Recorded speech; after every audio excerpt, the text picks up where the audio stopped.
So T-Bone is dead.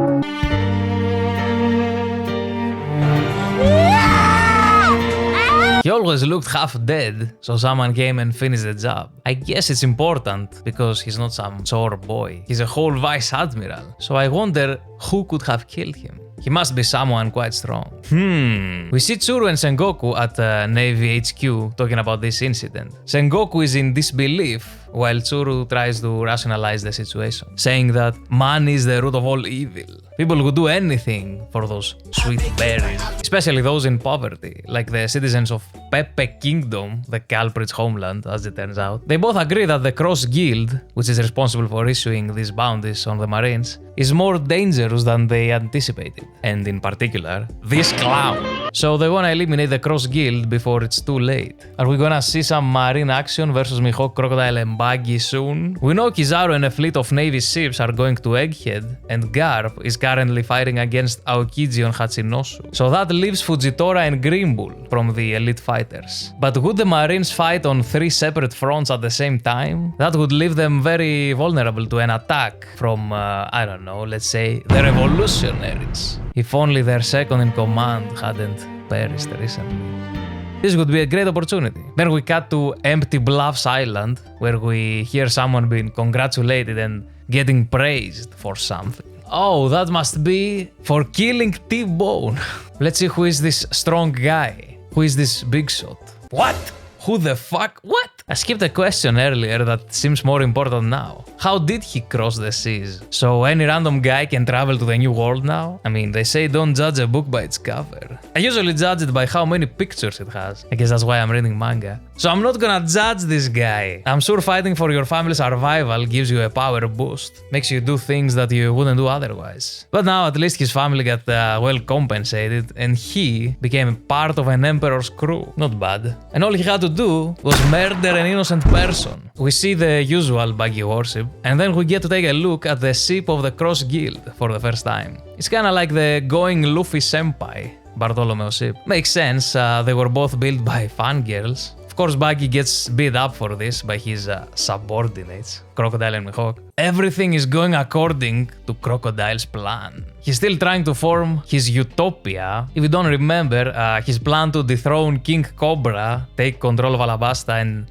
simultaneously discover Pluton, which he thought was hidden there, was called Operation Utopia. He wanted his own country back then, and he still does now. Similar to Blackbeard, who wants his own kingdom. What's going on with these guys? Mihawk says something about getting overwhelming power. Does he mean like an ancient weapon? Is Crocodile still obsessed with Pluton? He could now be aware of its location, if Caribou is actually his informant. It's between him and Blackbeard. Or maybe this new marked by flames guy. So they want military power and funds to create their own nation. Buggy, though, objects to that kind of a scheme. It's not in the spirit of piracy. He pretty much recites the OG intro from the anime. You know, the one that goes, wealth, fame, power. If you want it, go find my fucking treasure, Goldie Roger. Buggy questions their piratehood. I mean, neither Mihawk nor Crocodile are very pirate-like, besides Crocodile's hook. Mihawk was always a solo drifter that hunted pirates to kill time. Like when he decimated Don Krieg's armada and followed them to fucking East Blue. The memories. So he wasn't looking for One Piece. While Crocodile was busy building casinos and feeding his banana gators. So I'm with Buggy on this. If you wanna be a pirate, then do it right. Go for it. For the greatest treasure. For the One Piece! Buggy declares that he wants to be king of the pirates. Has anyone besides Luffy ever said that? I know Ors has said it, but of course he had Luffy's shadow, and as such, his personality too. Well, it's not exactly the same thing, but in Miss Golden Week's cover story, she used an ability called Rainbow of Dreams, which, as the name suggests, is a rainbow that reveals your dream. She used it to a bunch of Baroque Works guys, but also to Crocodile. And his dream turned out to be becoming the Pirate King. And that was after his defeat from Luffy. So he still wants that deep down. Anyway, we get a little flashback with young Shanks and Buggy in Lockdown after Roger's execution. Buggy is disappointed in Shanks because he's not going for the One Piece right away. Shanks says he changed his mind. Why? I'm sure it has something to do with Roger's final words to him. Roger must have given him another objective, like instructing him to find his son, Ace, to give him the straw hat. You know, identify the next Joy Boy candidate.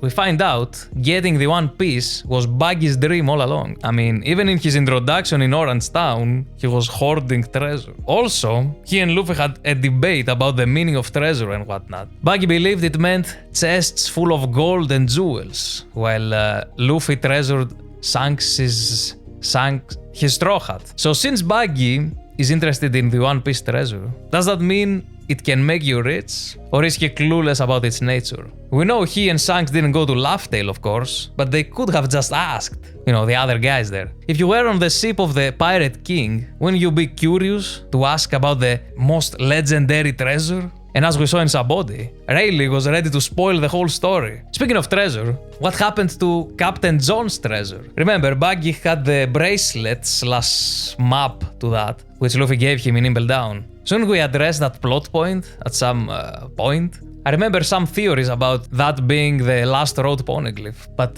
now that's out of the window. Anyway, if Buggy is serious about becoming king of the pirates, he needs some work to do. All the other competitors for the One Piece have at least 2 poneglyphs each, if not 3 already. Maybe Buggy will be the one to obtain the elusive last road poneglyph, to take it from the Burn Scar guy. By the way, I'm making a theory about who that is. That was supposed to be my video for last week, but my dog ate it.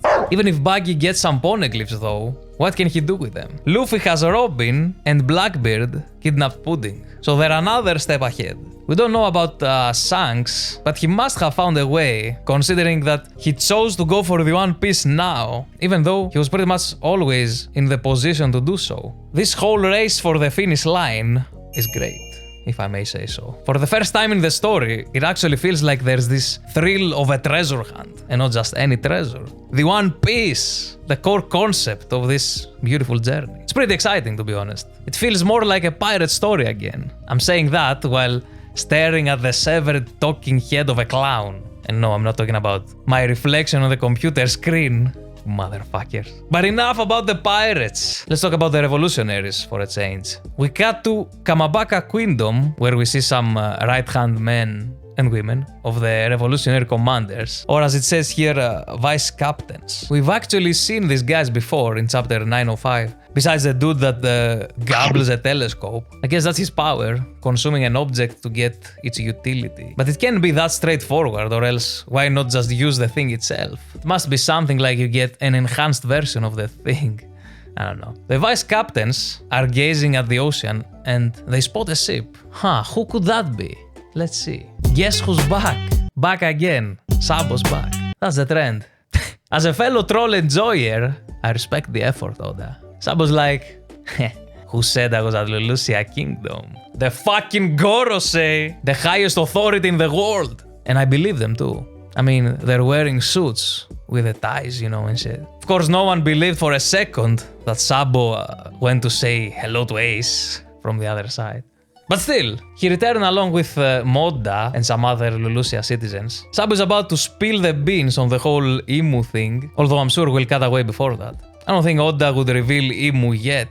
However, we also know that Bonnie has some info from Sabo. They met at Reverie, apparently. She was gonna tell Luffy, but she thought, I have more important things to do. And then went to eat hamburgers from a vending machine. Back to Sabo, let's think about this. What could Sabo reveal to Dragon exactly? He already gave away the big secret that the empty throne has ass imprints on it. I guess he can describe Imu's appearance in detail. Unveil the fact that the world is run by aliens, by a reptilian overlord. That's how I imagine Imu, at least. Though it's interesting that the guy from the only kingdom that didn't join the other 19 to live in the Holy Land, the king that the Gorosei deemed a traitor and subsequently murdered, is called King Cobra. On top of that, the biggest opposing faction to the world government's rule is led by a guy called Dragon. What's going on here?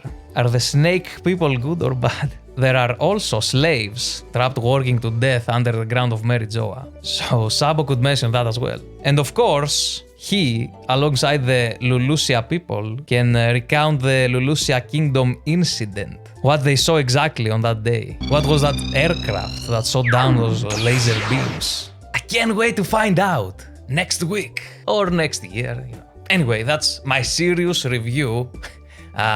Thanks for watching and see you next week.